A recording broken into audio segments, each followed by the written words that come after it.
Hello, my name is Andrea Luka Zimmerman, and my essay for Brick is called In the Present Tense, Diary of Days to Come. I want to thank everybody in the team for including my essay and for all the care you have done doing so. I often think of film language as a language of war, and I'm certainly not the only one to note this, as the technology developed alongside military uses.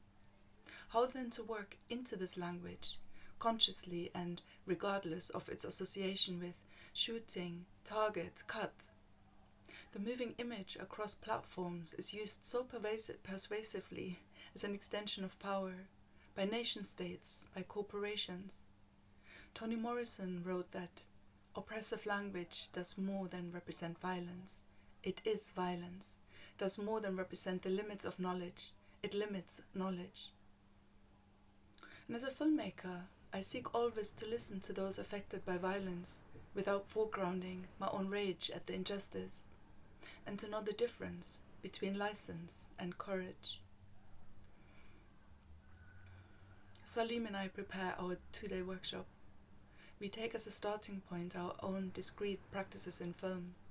We often develop projects over long periods of time, even up to a decade. Our films range from no budget to more supported works, the latter at times confronting us with the need to navigate preconceptions by funding bodies and other stakeholders of how stories should be told.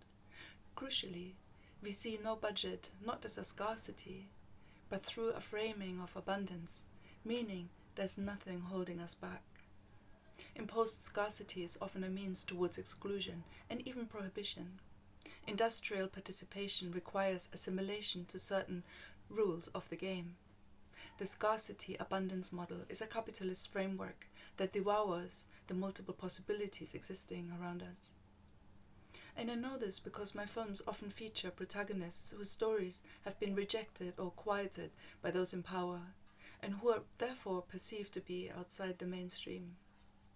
When it comes to explaining the filmmaking process or outcome to those who ask, and because of the way culture works, who is included and excluded from it, it is mostly those embedded in dominant narratives who ask. I need to do a lot of undoing. Frequently, people tell me, probably with admiration or in support of some sense of uneasiness, I can never really tell, that I, or rather my work, gives voice to the voiceless. And sometimes, but often enough to mention it, I'm told the people in my films are so lucky to have met you, to have something creative to do. And when people say this, they assume the people in my work, which is my community and also me, would otherwise simply have suffered in misery, as if devoid of internal life outside of a corrective gaze. It's peculiar, this, and usually, mostly, always entangled with the belief that it is everyone's inevitable desire to move in a certain direction, socially, culturally, and materially. Many who consider themselves mindful viewers and commentators play a part in producing this very gaze. Not always hostile, of course, but objectifying nonetheless. Instead of getting lifts, I aim to walk anywhere within an hour's radius, and this morning I walked to a workshop organized by the Palestinian Animal League.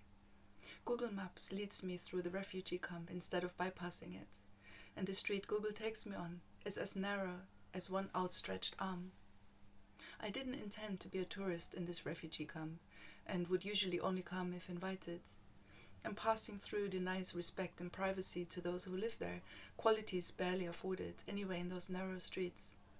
I get stares now, not the usual friendly ones, and I deserve them.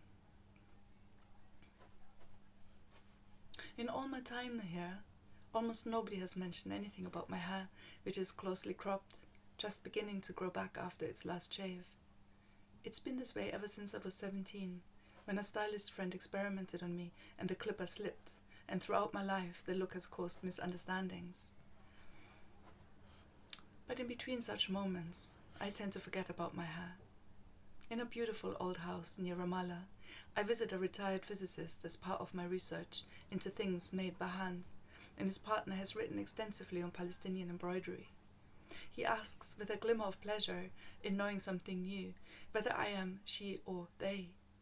His partner is embarrassed by the question. She says it's unimportant. I shrug and I tell them it's lovely to be considered, and I mean it.